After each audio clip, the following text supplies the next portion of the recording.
This third generation version of Peugeot's 308 gets a useful package of mid-term updates that see both family hatch and SW estate body shapes gain a smarter look.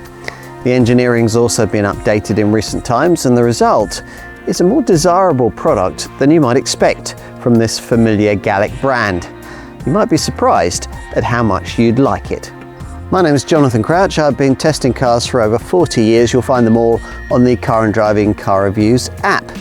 Here, I'm going to try and tell you everything that you really need to know about this car in a way you'll find nowhere else. Not much has changed with the engineering of this 308. As before, you have to have some sort of auto gearbox. And rather surprisingly, Peugeot was still retaining its 1.5 litre Blue HDI diesel engine within the lineup at the time of this test with 8-speed auto transmission, though we don't expect that unit to continue for very long. Just before this update, the petrol hybrid variant we're trying here gained a slightly upgraded 145 horsepower version of the previous 136 horsepower self-charging unit. As before, this setup sees a 1.2 litre 3-cylinder turbo petrol engine mated to a dual-clutch 6-speed auto with an electric motor built into the transmission casing. On the move, the hybrid system's petrol unit and that electric motor can operate together or separately. This is really a mild hybrid system rather than a proper Toyota-like full hybrid setup, but it can do most of the things you'd want a hybrid to do, like cut in for up to 50% of the time to assist the engine in urban travel. Unlike with the sort of mild hybrid system like that fitted to, say, a Golf ETSI, here the car can be driven for short urban distances, under 18 miles an hour, on electric power alone. The motor also assists the engine under acceleration. If you select the most urgent of the available drive modes, Sport, the others are Normal and Eco, 0 to 62 miles an hour in the hybrid takes 9.3 seconds en route to 130 miles an hour. What about if you want to plug your 308 in?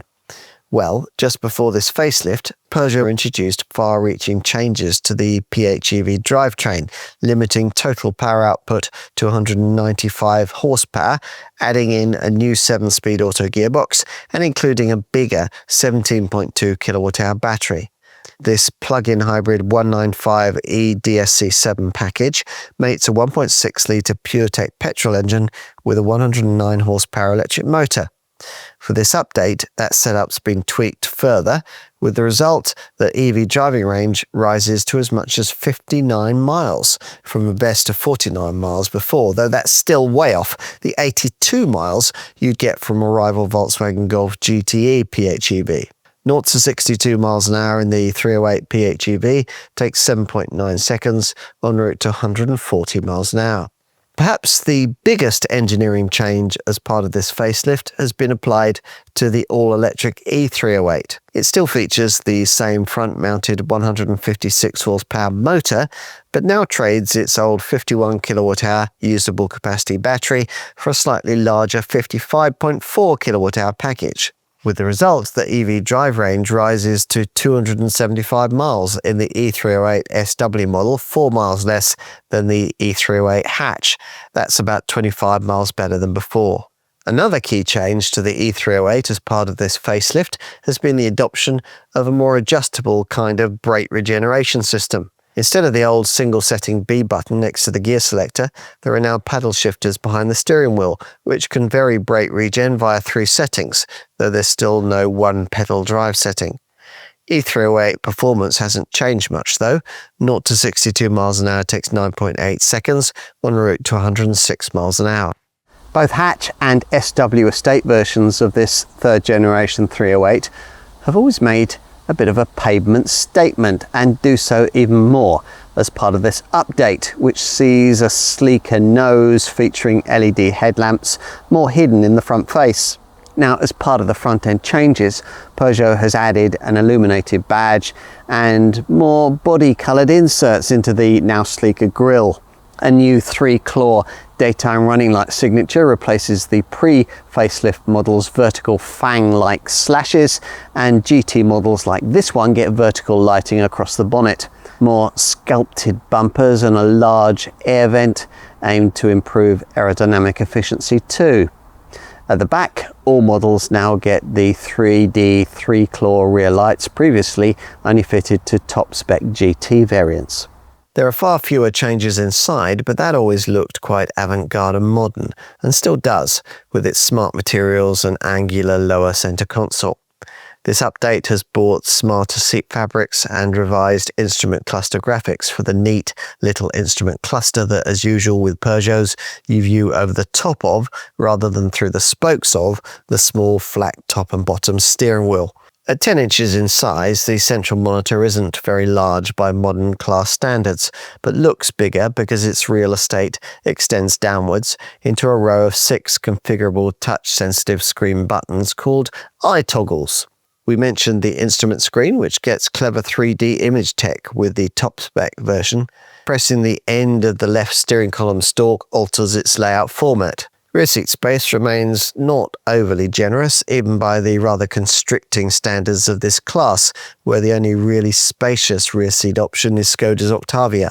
The tailgate opens to reveal a reasonable capacity of 599 litres in this SW estate, 187 litres more than the hatch version. Fold the rear backrest in the SW version of this hybrid model, aided by these cargo sidewall catches, and up to 1,487 litres of space is freed up, 164 litres more than the hatch version. There's no difference in efficiency figures between the two body shapes, which depend on selection of the most frugal of the available drive modes, Eco.